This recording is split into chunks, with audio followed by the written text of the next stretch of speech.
안녕하세요. 저는 결혼 앞두고 허술한 속임에 넘어갈 뻔했다가 파혼을 한 예비 신부입니다. 저는 이번에 결혼이란 문턱 가까이까지 가서 인생이란 걸 좀 더 깊게 배웠어요. 사람이 돈에 대해 악랄하고 추잡해지면 어디까지 밑바닥을 보일 수 있는지를 알게 되었거든요. 살면서 이런 건 드라마나 기사에서만 일어나는 남일이라고 생각했는데 제가 사랑했던 남자가 최악의 인간 중 하나였다는 사실을 직면했을 때 인생에 대한 회의감이 크게 들었습니다. 모든 사람들이 이럴 거라 믿는 건 아니지만 사람을 판단하는 잣대가 높아지는 바람에 앞으로 제가 좋은 사람마저 경계하다가 놓쳐버리게 될까 좀 걱정이긴 합니다. 누구나 조심하며 대인을 만날 필요가 있지만 조심한다고 옳게 보는 눈마저 가려버린다면 그건 그거대로 제 손해가 아니겠습니까? 제 경험을 사연으로 올리면서 좀 더 객관적으로 제 문제를 바라보고자 찾아오게 되었습니다. 부디 이 글을 끝마칠 때쯤엔 제 분별력이 한층 더 성장할 수 있길 바라면서 적어보도록 할게요. 저는 예비 신랑과 결혼을 전제로 만나기 위해 소개팅을 통해서 만난 인연입니다. 저희는 서로에게 크게 마음이 있어서 만남을 시작했다기보단 각자 생각하는 개념이 비슷해서 자연스레 관계가 이어졌던 것 같아요. 저도 자산 관리에 진심인 편이지만 예비 신랑 쪽도 돈에 대해서 철저한 개념을 갖고 있었거든요. 저는 결혼 대상이 돈만 헤프게 쓰는 사람이 아니면 될 거라고 막연히 생각을 했었는데 예비 신랑을 만나면서 돈을 모으는 개념에도 다양한 케이스가 있을 수 있다는 사실을 깨우친 계기가 되었어요. 저와 예비 신랑은 7개월 정도 연애하면서 서로를 알아갔고 1년 남짓한 시점에서 결혼을 약속했습니다. 저도 예비 신랑도 남녀 관계의 로망은 딱히 갖지 않는 현실적인 사람들이라 우선적인 기준이 사랑이어야 하는 결혼은 아니었습니다. 서로 미래를 바라보는 가치관이 맞는 듯하여 결혼을 마음먹은 게 더 컸다고 보시면 되세요. 저는 사람을 주기적으로 1년 정도 만났다면 그래도 서로에 대해 알 만큼 알았다고 생각을 했습니다. 하지만 역시 30년을 넘게 제가 모르는 환경에서 모르게 자라온 상대방을 다 알기엔 1년이란 시간은 턱없이 부족했다는 걸 알았어요. 당시에 제가 지금보다 어렸으니 생각도 그만큼 어렵기에 일어난 실수였습니다. 우리가 본격적으로 결혼의 결심을 먹었을 때부턴 서로 조금 더 이성적으로 굴었습니다. 저는 비전 없는 사랑에만 치우쳐서 앞날을 그리는 것보다 이렇게 현실적이고 계산적이게 결혼을 하면 더 잘 살 수 있을 거라 생각했습니다. 결혼은 사랑이 아니라 현실이라 했고 서로에 대한 마음은 겨우 6개월밖에 못 간다고 결국 남은 인생은 그저 길을 같이 걸어갈 동료인 거라고 생각했거든요. 그렇게 먼 길을 저 나름대로 잘 내다보고 신랑감을 골랐다고 자부했어요. 그런데도 한 번씩 예비 신랑이 실속만 챙기는 모습을 볼 때면 좀 서운하기도 하더라고요. 자기 14살 어린 남동생 있다고 했지? 혹시 걔 대학 가면 우리가 돈 대줘야 되는 거야? 결혼하면 개인 돈이 없는 거나 마찬가지인데 그때 돼서 우리한테 애라도 생기면? 결혼하면 개인 돈이 왜 없어? 우리 공동생활비 통장 만들기로 했잖아. 그 밖에 경제권은 각자 관리하는 거 아니었어? 당연히 내 동생 등록금은 내가 알아서 해결해야지. 엄마 아빠가 언제까지 자식들 뒷바라지를 해야 되냐? 지금은 이렇게 알아서 한다고 확신하지만 그때 돼서 사정이 달라지면 나한테 손 벌릴 수도 있다는 거잖아. 개인적으로 돈을 쓰다 보면 부부 공동자금에 손대는 일이 생길지도 모르니까 확실하게 하자는 거지. 각서라도 쓰는 게 어때? 불안하면 쓰던가. 근데 그럴 리 없으니까 자기나 회식 좀 줄여. 사람 좋아하면 첫 번째로 제일 많이 잃는 게 돈인 거 몰라? 인맥도 자산이라는 거 아는데 결혼하면 나가는 돈 많아질 테니까 적당히 관리 좀 해. 예비 신랑이 제 본가에 대해서 질문을 할 때면 저도 모르게 퉁명스럽게 답을 해버리더라고요. 그가 무슨 의도로 묻는 건지 알지만 그래도 마음 한구석에 서운한 건 어쩔 수 없는 여자의 감정인가 봐요. 실속 챙기는 거 좋고 저도 경제관념이 철저한 사람이 믿음직스러운데 다른 사람도 아니고 제 가족에게 돈 쓰는 것도 아까워하니 이 남자가 저를 여자로는 전혀 안 보는 것 같다는 생각이 들었어요. 물론 예비신랑 태도가 이해 안 되는 건 아니었습니다. 예비신랑은 외동이라서 형제 쪽으로 돈이 들어가거나 빌려줄 일이 없는 상황이긴 한데 그래서 우리 집에만 돈이 들어가면 더 자기 손해라고 생각하는 것 같더라고요. 저는 말 그대로 14살이나 어린 남동생이 있어요. 그런데 부모님이 그때까지 남동생에게 경제적 지원을 하기에는 건강에 무리가 갈지 모르잖아요. 해서 제가 부모님을 도와서 생활비를 보태고 있는 상황이었거든요. 그렇다고 제 수입이랑 여건에는 차질이 생길 정도가 아니었기 때문에 저는 괜찮았단 말이죠. 그렇게 집에다가 생활비를 대주더라도 저는 따로 모은 돈이 4억 5천 정도 있었어요. 나가는 돈만 있던 게 아니라 제 나름 목돈을 만들 정도의 수익은 벌고 있었다는 뜻입니다. 그런데 제가 예비 신랑에게 서운함을 느낄 수밖에 없었던 건 저희가 결혼 전제로 만나는 거라서 각자 수익은 투명하게 공개를 했었거든요. 저는 제가 집안의 가장이나 다름없어서 나가는 돈이 꽤 되는데도 불구하고 큰 돈을 모았는데 정작 외동인 예비 신랑은 시부모가 노후 준비되어 있는 상황이었고 저랑 동갑에 직장 연차도 더 높으면서 겨우 2억 8천 정도를 모은 상태라고 했습니다. 모은 것 자체는 당연히 대단하다, 칭찬을 해줘야 할 부분인 거 알아요. 요즘처럼 물가 높은 마당에 주식이나 투자도 안 하고서 2억 넘게 모으기가 어디 쉽나요? 근데 이렇게 저는 예비 신랑 여건을 이해해 주려 노력하는데 예비 신랑은 유독 제 가족에게 나가는 돈을 벌써부터 우리 부부 돈이라 생각하면서 아까워하니까 저도 서운하다는 겁니다. 물론 예비 신랑이 자기 입으로 직접 내 돈 나가는 게 아깝다고 말을 한 건 아니지만 그런 느낌이 어디 말로만 표출해야 눈에 보이는 건 아니잖아요. 제가 하는 고민은 예비 신랑한테서 약간 내가 하면 괜찮고 남이 하면 안 되는 내로남불의 태도가 보인다는 게 불편했다는 거예요. 저는 나가는 돈이 많아도 정말 알뜰하게 관리하는 편이었는데 예비 신랑은 수익이 좋은 사람이라 할지라도 그만큼 모이는 돈이 적었어요. 예비 신랑이란 사람은 정말 다 좋은데 사람 만나는 걸 좀 즐기는 편이거든요. 예비 신랑이 제 가족에게 돈 들어가는 걸 한마디씩 시비 걸 때면 저도 예비 신랑의 인맥에 대해서 한 번씩 태클을 걸어줬어요. 근데 그것도 한두 번이지 제 성격상 남일에 크게 간섭하지 않아서 인맥까지는 자기 역량에 맞게 알아서 하라고 내버려두는 편이 더 많았습니다. 제가 목돈에 연연하는 건 아니에요. 돈을 모은다는 것이 쌓이는 결과도 중요하겠지만 저는 개인적으로 돈을 모으는 상대방의 마인드를 책임감과 연관지어서 보거든요. 저랑 예비신랑 둘 다 비전 있는 회사를 다니고 있는 중이었기 때문에 돈이야 착실하게 모으면 금방 쌓이는 것이니 액수가 큰 문제라고 보지 않았어요. 정말 다 좋은데 사람 만나는 곳에선 돈을 아끼지 않는 예비신랑의 마인드가 우리 관계에 대해선 책임감이 없는 것 같아서 그게 좀 신경 쓰였던 겁니다. 결혼 전제로 만나는 거니 어떻게 보면 남들보다 우리 가족이 예비신랑한테 더 중요하고 신경 써야 되는 인맥 아닌가요? 정작 예비 처가한테는 말만 가족이라고 하지 가족이라는 이유만으로 쉽게 돈을 발할 수 있으니 더 확실하게 선을 만들어야 한다고 했는데 그 발언이 한 번씩 저를 화나게 했어요. 처가댁은 노후 대비 어떻게 할 거야? 두 분 다 집에서 쉬고 계신다면서.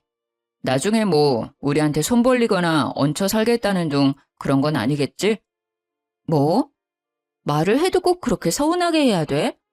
내가 죽지 않는 이상 생활비를 계속 보내줄 거라서 우리한테 손 벌릴 일은 없는데 자기 말하는 게 좀 그렇다.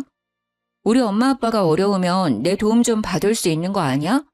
내가 어머님 아버님 형편 어려워졌다는데 내 할 바 아니라고 하면 괜찮겠니? 아니 그런 뜻이 아니잖아. 아무래도 우리 집은 나 빼면 엄마 아빠 이렇게 둘뿐인데 자기 집은 자기 빼고 세 식구잖아. 게다가 자기 동생은 아직도 학교 다니고 있고 당연히 장인 장모님이 노후 준비가 안 되어 있으면 가세가 기울어질 가능성이 우리 집보단 크잖아. 이 정도는 가족으로서 걱정할 수 있는 거야.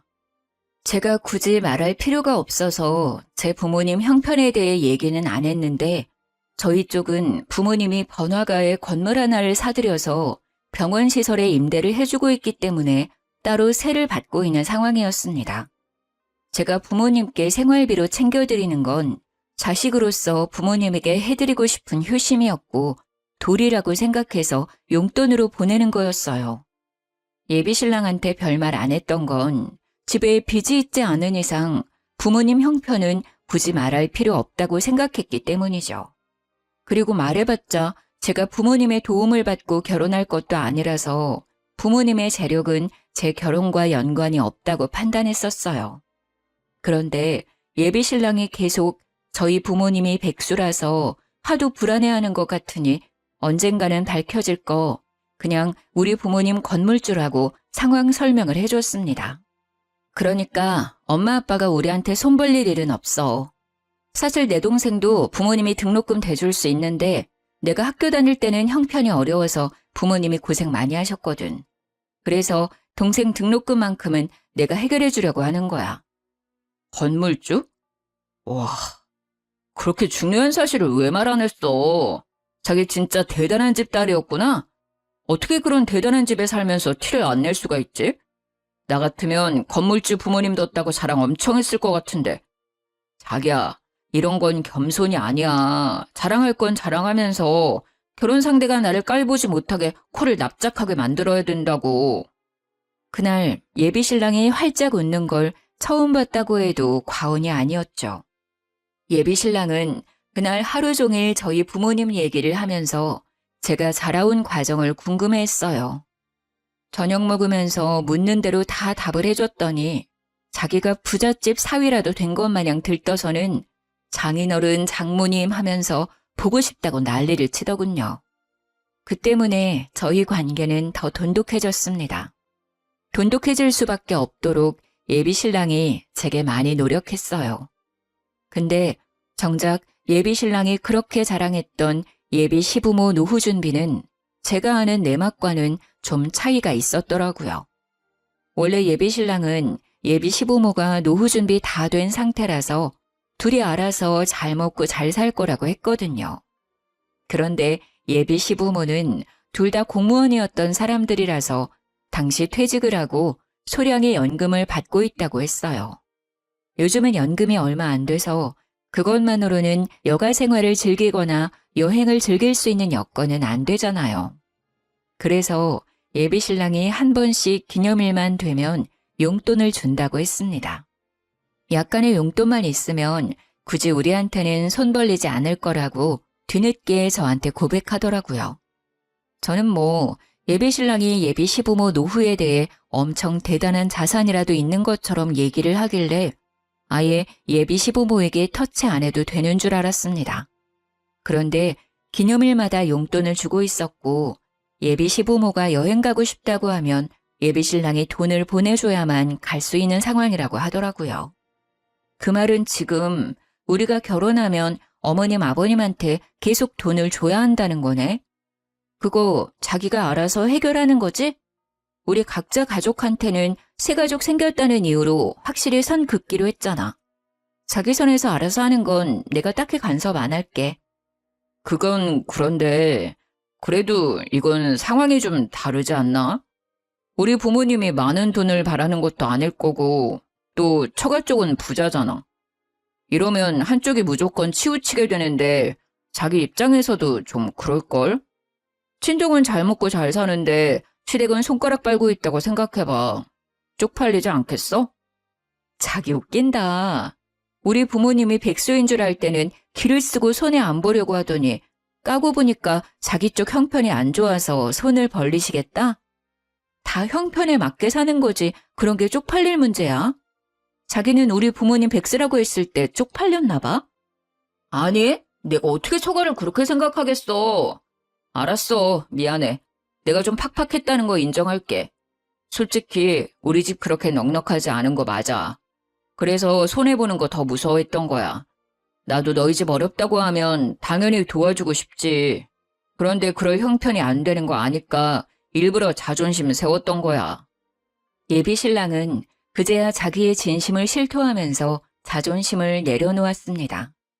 그렇게까지 기죽은 채로 사과를 하니까 제가 오히려 더 미안하더라고요. 사실 이렇게까지 예비 신랑 기를 죽이고 고개 숙이게 만들 생각은 없었거든요. 예비 신랑의 이기적인 태도 때문에 순간 저까지 남을 짓누르며 머리 꼭대기에 서려고 했던 것 같아 반성을 하게 되었습니다. 그게 저희 사이의 고비였다면 고비라고 할 수 있었겠네요. 저희는 서로 경제관 차이에 대해 좀 더 진솔한 이야기를 한 뒤에야 결혼 날짜를 잡을 수 있었습니다.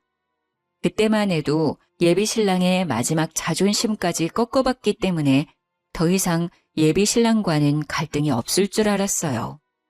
예비 신랑이 돈 문제로 저한테 꼬리를 내렸으니 계산적인 행동을 심하게 하지 않을 거고 저희 가족에게 제 개인적인 돈이 들어가더라도 더는 아까워하지 않겠구나 확신을 했죠.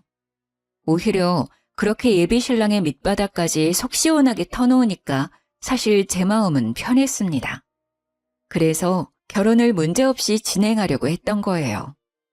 예비 시댁에 인사를 하러 가려고 날짜를 잡은 뒤 저 나름 신경 써서 한우 세트를 준비했어요. 예비 신랑이랑 의논 안 하고 준비했던 거라 예비 신랑이 무척 좋아하더라고요. 긴장하는 제게 보나마나 자기 부모님이 저를 100점짜리 며느리라고 생각할 거라면서 들떠 있었습니다. 그게 예비 신랑이 제게 주는 위안이라고 생각했는데 예비 시부모는 진짜로 저를 보자마자 안아주면서 보고 싶었다고 살갑게 대해주셨어요. 솔직히 버선발로 뛰어올 정도로 좋아해 줄지는 몰랐습니다. 좀 당황스러웠지만 미움을 받는 것보단 100만 배 나은 대접이 아닙니까? 저는 그 뒤로 안심하면서 내숭 없이 인사를 드릴 수 있었어요. 이런저런 대화를 편하게 나누다 보니까 예비 신랑이 생각보다 저에 대해 많은 걸 얘기해 놨더라고요. 예비 신랑이 미리 언질을 했다길래 저는 그저 제 성격이나 됨됨이, 직업이랑 나이 정도만 말해놨을 거라고 생각을 했어요. 그런데 제 경제력까지 아주 세세하게 알려놨더라고요. 저뿐만이 아니라 저희 부모님 형편까지도요. 불쾌했다기보단 예비 신랑이랑 돈 때문에 잠깐 갈등이 있었다는 것까지 알고 계셔서 좀 당황스러웠습니다. 우리 아들이 워낙 효자라서 가족한테는 돈을 안 아끼는 녀석이거든요. 그래서 항상 돈에 대해 좀 예민했어요. 아마 아가씨 처지를 잘 모르고 서운한 소리를 했던 것 같은데 아들이 아가씨를 소홀하게 생각해서 그런 건 절대 아니니까 오해는 안 했으면 해요. 그럼요. 이미 얘기 끝난 일이라서 그 부분에 대해선 전혀 개의치 않고 있어요. 근데 저희끼리 사소하게 오간 다툼인 줄 알았는데 알고 계셔서 좀 당황스럽긴 하네요. 어머님, 아버님한테 잘 보이고 싶었는데 이미지가 깎였겠어요. 이미지가 깎이긴 왜 깎여요? 얘기 들어보니까 참 꼼꼼하고 야무진 사람이던데. 나는 오히려 아들을 나무랐다니까요. 요즘 애들 돈 개념이 해퍼서 자기한테 투자하기 바쁘지 누가 부모한테 손 안 벌리려고 결혼자금 미리 모아서 4억을 만들었겠어요. 그것도 나이 30대 초반밖에 안 된 사람이. 우리 아들이 무조건 잘못 판단한 거예요. 예비 시모는 자기 아들을 과하게 깎아내리면서 제 기분을 맞춰주려고 했어요. 처음에는 그저 저를 위한 배려라고만 생각했는데 듣다 보니까 그냥 제 편을 드는 느낌이더라고요. 마치 제 환심을 사려는 것 같다는 느낌이었죠. 하지만 그때는 예비 시부모와 첫 만남이기도 했고 첫 만남에 저한테 이렇게까지 환심을 살 이유가 없다고 생각해 그저 착각이라고만 봤습니다. 어쨌든 예비 시부모는 제가 젊은 나이에도 불구하고 사치 안 부려서 좋아하는 것 같았어요. 일단 좋아해 주시니 그걸로 점수는 괜찮게 땄다고 생각했죠. 결혼을 한다면 시집살이는 크게 당하지 않겠구나 함부로 예측하기도 했습니다. 그래서 저도 그 뒤로 예비시댁을 찾을 때면 예비 시부모에게 일찍부터 며느리 노릇을 잘했어요. 이미 저는 그 집에서 며느리 대접을 받고 있기도 했습니다. 예비 시모는 며느리가 생기면 하고 싶었던 일들이 많다면서 딸이 있었다면 좀 덜 했을 텐데 무뚝뚝한 아들만 있다 보니까 며느리를 너무 기다렸다고 하더라고요. 저를 보면서 딸이 생긴 것 같아 정감이 간다고 이것저것 다 해주고 싶다고도 하는 겁니다. 예비 시모의 마음이 너무 고마워서 저도 그런 애교 많은 예비 시모에게 살가운 며느리가 되어주고 싶었어요. 결혼 전부터 예비 시댁과 친해지면 저 또한 생활이 편할 테니까 예비 시모의 이런 친근함이 좋기만 했습니다. 그래서 그랬어요. 딸이랑 하고 싶었던 일이 있으면 나한테 다 말하라고 내가 같이 해주겠다고 말이죠. 그랬더니 예비 시모가 어찌나 좋아하던지 그 모습을 보니 저도 기분이 좋아서 예비 시모와 개인적으로 데이트 날을 잡았어요. 예비 시모한테 뭐 하고 싶었냐고 물었는데 막상 하고 싶은 건 잘 모르겠다고 하시더라고요. 그냥 저랑 더 가까워지고 싶어서 같이 놀러 나가고 싶었대요. 저더러 그냥 자기한테 보여주고 싶은 곳 있으면 데려가 달라고 하길래 제가 알아서 데이트 코스를 짰습니다. 원래는 주말마다 예비 신랑과 꼭 만남을 가졌는데 한날은 일부러 예비 신랑과의 약속을 취소하고 예비 시모와 단둘이 맛있는 걸 먹으러 간 적이 있었어요. 그렇게 저는 예비 신랑 만날 때보다 더 신경 써서 그날 하루를 준비했습니다. 그렇게 기분 좋은 마음으로 예비 시모를 만나서 대형 카페에 디저트를 먹으러 갔는데요. 희한하게 예비 시모가 내내 딴 생각을 하고 있는 것 같은 거예요. 저와의 대화에 집중하지 못하고 계속 주위를 둘러보거나 높은 건물들만 쳐다보길래 혹시 재미가 없냐고 슬쩍 물어봤습니다. 그 순간 저는 좀 당황스러운 말을 들었어요. 누구랑 같이 노는 건데 재미없을 리가 있겠니? 그냥 바깥 나들이 안 한 지 오래됐다 보니까 높은 건물이 많이 생긴 게 신기해서 자꾸 쳐다보게 되네. 어쩜 건물들이 이렇게 다 화려하다니? 이런 것들도 다 주인이 있겠지? 건물주들은 돈 못 벌어도 참 배부르겠다, 야. 알고 보니 예비 시모는 지나다니면서도 저랑 식사를 하거나 커피 한 잔을 하면서도 내내 건물만 보고 있었던 거였어요. 그 의도가 뭔지 처음엔 몰랐습니다. 그런데 예비 시모가 그 다음 말을 뒤잇는 순간 제가 생각해오던 예비 시모란 사람과 그 실체는 다를 수도 있겠다는 걸 처음으로 느꼈어요. 소영아, 사돈 쪽도 건물주라고 했지? 병원 시설에 임대 주고 있다면서 바깥 사돈 건물도 여기에 이런 것들처럼 큼직큼직하니? 달에 돈이 어느 정도 들어오는 거야? 사돈 어른들은 좋은 곳에서 두 발 뻗고 자겠구나. 너무 부럽다. 아, 저도 자세한 건 굳이 여쭤보지 않아서 잘 몰라요. 그래도 건물 있는 거랑 사는 건 별개 문제인 것 같더라고요. 저희 부모님 그냥 평범하게 살고 계세요. 연식 60년 된 아파트에서 살고 있는걸요. 물론 압구정에서 값비싼 아파트이고 80평에 살고 있긴 합니다. 하지만 그 부분은 굳이 말씀드리고 싶지가 않았어요. 저희 집 건물 얘기를 하면서 눈을 반짝거리는 예비 시모가 좀 낯설게 느껴졌거든요. 아이고, 어디 사는 게 뭐가 중요하니? 사돈이 그렇게 알뜰하니까 너도 그 장점을 쏙 빼닮았나 보구나. 사돈이 자식 하나도 너무 잘 키우셨어. 어떻게 노후 대비까지 그렇게 탄탄하게 해놨대? 나도 생각이 좀 트인 사람이었으면 건물 하나 사놨을 텐데. 혹시 사돈 건물이 어떤 건지 나도 좀 구경할 수 있을까? 저는 이때 아차 싶었습니다. 예비 시모가 저랑 놀고 싶어 했던 건 저와 가까워지기 위해서가 아니라 저희 부모님의 건물이 궁금해서였다는 걸 크게 알아챘어요. 그래서 저와 시간을 보내는 내내 건물만 쳐다보기 바빴고 제가 알아서 저희 부모님 건물 앞으로 데려가 주길 기다리고 있었던 것 같았습니다. 순간 당황해서 아무런 대답을 못했어요. 저도 모르게 표정 관리도 못했던 건지 예비 시모가 불편하면 굳이 안 그래도 된다며 한 발자국 양보하더군요. 못 보여줄 이유는 없으니까 예비 시모한테 구경시켜드리겠다고 말은 했는데 부모님의 건물까지 가는 내내 저는 예비 시모가 던지는 말에 전부 떨떠름하게 답했어요. 애교 많다고만 생각했던 예비 시모의 모습이 그 순간만큼은 무력에 눈이 먼 사람 같아서 정이 살짝 떨어졌거든요.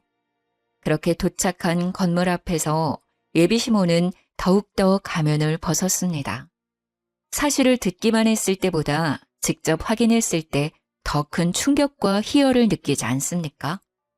예비 시모는 건물 앞에서 박수를 짝짝 치면서 진짜 높고 크다고 병원 시설이 몇 군데 들어있는지 건물 주변 병원에서도 지인 할인 같은 게 있는지 혹시 건물에 자리 하나 나면 자기 가게 하나 들여주면 안 되는지 말도 안 되는 질문들만 늘어놓았습니다. 제가 대답하기 곤란한 질문이기도 했어요. 그래서 저는 그날 거의 예비 시모에게 거짓말을 했습니다. 병원 건물이라서 개인적인 장사는 안 되고 건물주는 병원 관계자의 직계가족이 아니기 때문에 할인 같은 거 없다고.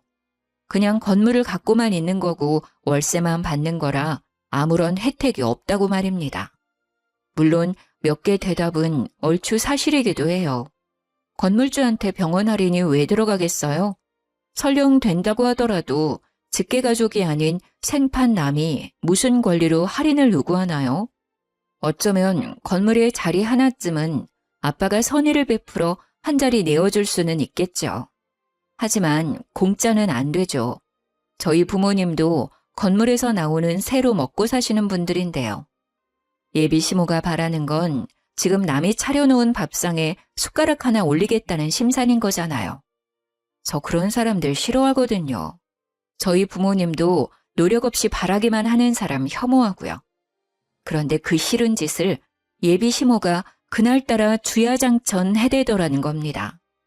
예비 시모가 묻는 것마다 제가 부정적인 대답을 늘어놓았더니 곧 실망하는 기색을 보이더라고요. 이것도 안 된다 저것도 안 된다 하니까 자기 기대에 못 미쳤는지 한숨을 푹 쉬는 겁니다. 저는 그것도 웃기더라고요. 이 건물이 본인 재산이길 했나요? 아님 누가 재력을 누리게 해주겠다 약속이라도 했나요? 아니죠. 그저 그쪽 아들과 결혼을 하겠다는 건데요. 당최 예비 시모가 실망할 게 뭐 있는지 이해가 안 갔습니다. 그날 예비 시모를 집 앞까지 데려다주고 집에 와서 생각을 많이 했어요. 과연 제가 건물주 딸이 아니었다고 한다면 예비 시모가 제게 애정을 주었을까요? 돈 때문에 저를 며느리로서 좋아해 주는 것 같아서 그게 마음에 걸렸습니다.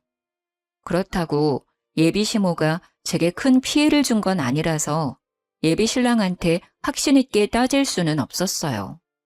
대신 저는 그날 처음으로 예비 신랑과의 결혼을 고민했었습니다. 겨우 돈 욕심 때문에 결혼을 포기하려고 하는 거냐고 묻는다면 네, 맞습니다. 맞다고 해야 할 것 같네요. 저희 부모님이 돈에 예민하기도 하고 공짜 좋아하는 사람들을 한심하고 게으르다고 믿고 있기 때문에 그 밑에서 자란 저 또한 그런 사람들을 위험하다고 보고 있거든요. 왠지 살다 보면 돈 때문에 예비 시댁과 부딪힐 것 같은 날이 꼭 올 거란 확신이 계속 들었어요. 예비 신랑과도 돈 때문에 약간의 갈등이 있었잖아요. 제가 건물주 딸이라는 걸 알고 나서는 예비 신랑도 저를 환대했고 배포도 넓어졌고요. 묘하게 예비 신랑 모습이 예비 시모와 닮아 있는 것 같다는 생각도 계속 들었어요. 아니나 다를까 제가 계속 고민하던 문제는 얼마 안가 확인할 수 있었는데요.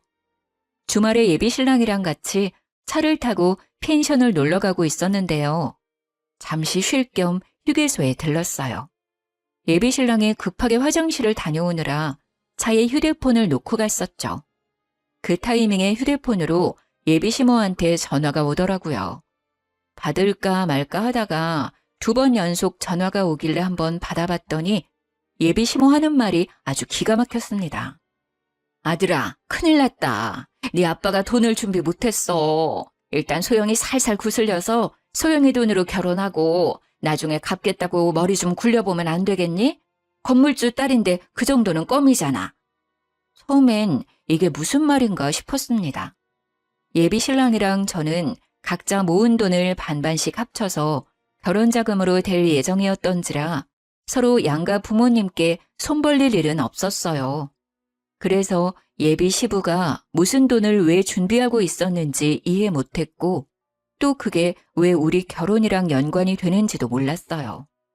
엄청 급박해 보이는 예비 시모 태도 때문에 저도 모르게 아무 말도 못하고 제 정체를 숨긴 채 내용을 더 엿들었습니다. 제가 아무 말도 안 하니까 수화기 안에서 예비 시모가 예비 신랑 이름을 몇 번 부르더니 혼자 뭐가 그렇게 불안한지 입을 가만두질 못하더라고요. 이 멍청한 인간이 글쎄 2억에다 빚까지 내서 웬 공유 오피스텔 하나를 매매해버렸지 뭐니. 친구가 같이 하자 해서 투자했다는데 벌써 석 달이나 됐다더라. 근데 그게 또 망조라서 벌써 적자래. 나더러 겨우 있는 8천까지 달라고 하더라니까. 그러니까 예비 시모가 하는 말은 이랬어요. 예비 신랑이 모았다는 돈 2억 8천은 사실 없는 돈인데다가 예비 시부모가 어떻게든 마련해 놓았던 상황이었던 겁니다. 그런데 그 돈을 예비 시부가 몰래 빼돌려서 더 불리고자 친구 사업에 투자를 해버렸고 이혼 얘기가 오갈 정도로 싸웠지만 결국 8천만 원까지 예비 시부한테 빼앗긴 상태라고 했어요. 애초에 예비 신랑은 그런 돈을 모은 적 없는 사람이었고 결혼을 위해서 예비 시부모가 대출을 받아 급하게 만들어 놓은 거였어요. 아들 뒤치다꺼리를 부모 둘이서 나름대로 해결해 놓은 거죠. 그 모든 게 건물주 딸인 저를 붙잡기 위한 계획이었다는 것이 저를 더 열받게 했어요. 소영이가 모은 돈이 4억 5천은 된다고 했지? 결혼식은 최대한 소규모로 하고 그 돈으로 혼수랑 예물까지 하는 식으로 잘 좀 해결해봐라. 절대 남자라고 더해가는 그런 거 없다는 것도 똑부러지게 말해놓고 최대한 잘해서 불쌍하게 보여봐. 혹시 공짜로 결혼하게 될 수도 있지 않겠니? 남자 나이 30 초반과 여자 나이 30 초반은 확연히 다른 거라는 예비 시모 말이 저를 더 비참하게 만들었습니다. 예비 신랑 나이에 그런 직업이면 더 젊고 건강한 아가씨를 만날 수 있는 조건인데 저는 나이도 있고 출산 준비까지 하면 이미 노산으로 시작할 테니까 남자 쪽에서 손해를 먹고 들어간다고 하더군요.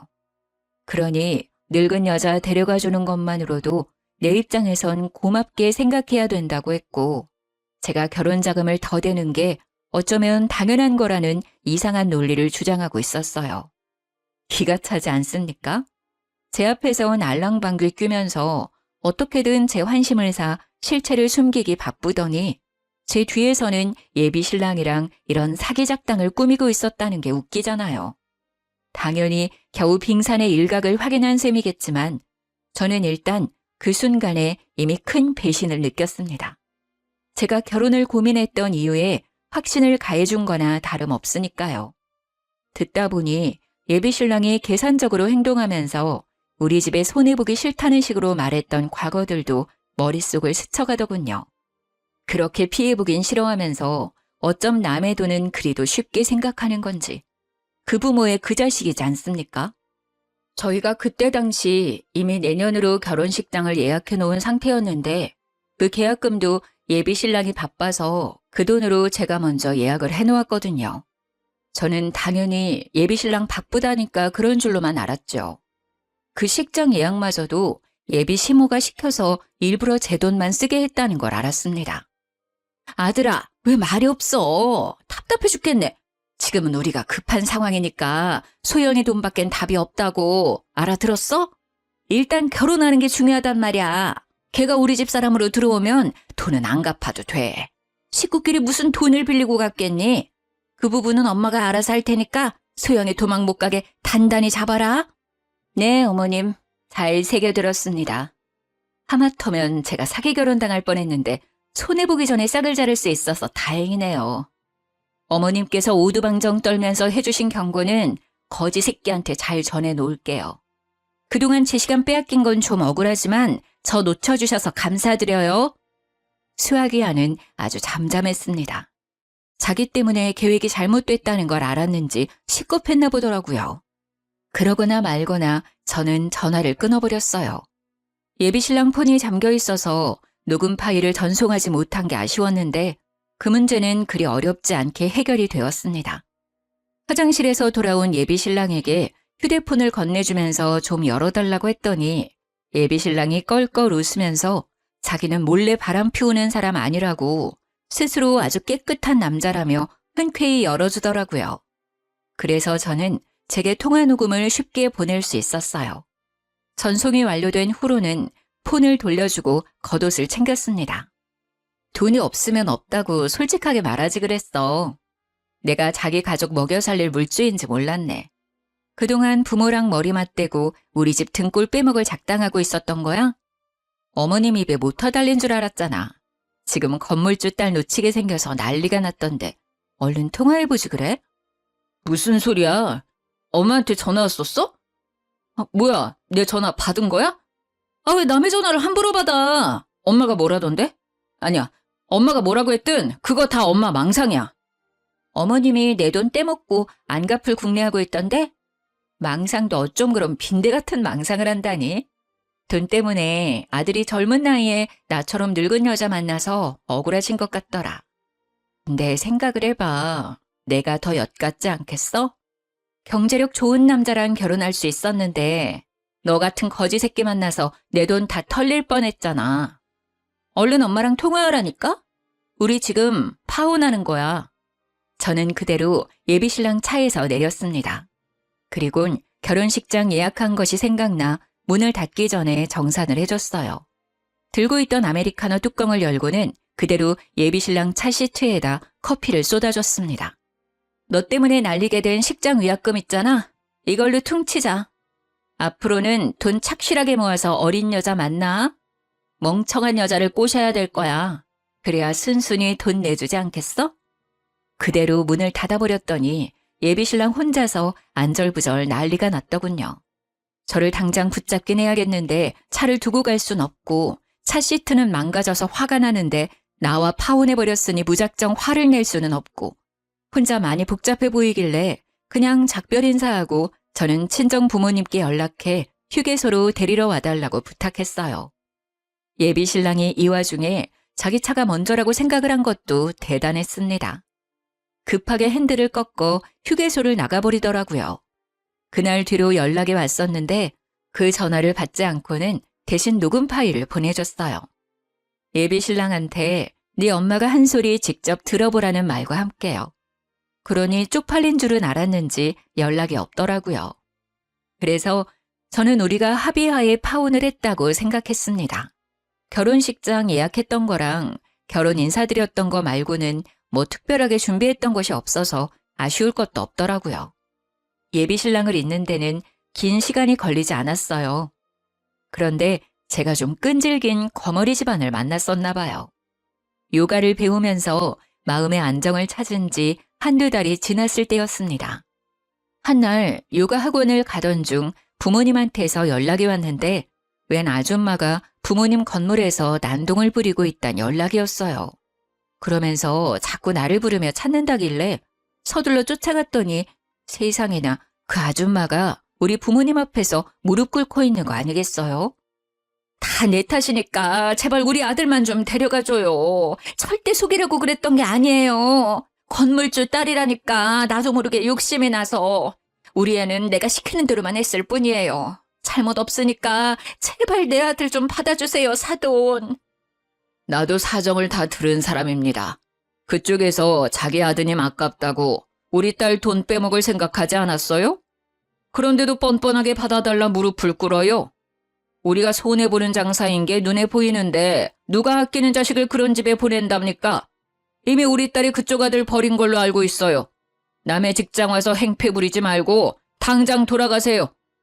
큰 소리 치고 있는 부모님께 급하게 다가갔더니 그 여자가 저를 받고 그때부턴 저를 붙잡으며 생떼를 부렸습니다.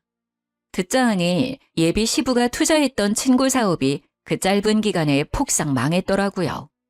적자만 생기고 수익은 세 발의 피도 안 된 수준이래요. 친구 사업은 결국 부도를 맞았고 친구 혼자 빚더미에서 도망치는 바람에 예비 시부가 그 빚을 떠안게 되었대요. 그래서 사채에 손 벌리기 전에 우리를 찾아온 듯 했습니다. 너희들 결혼하면 내가 차차 갚을게. 돈만 먼저 좀 빌려주면 안 되겠니?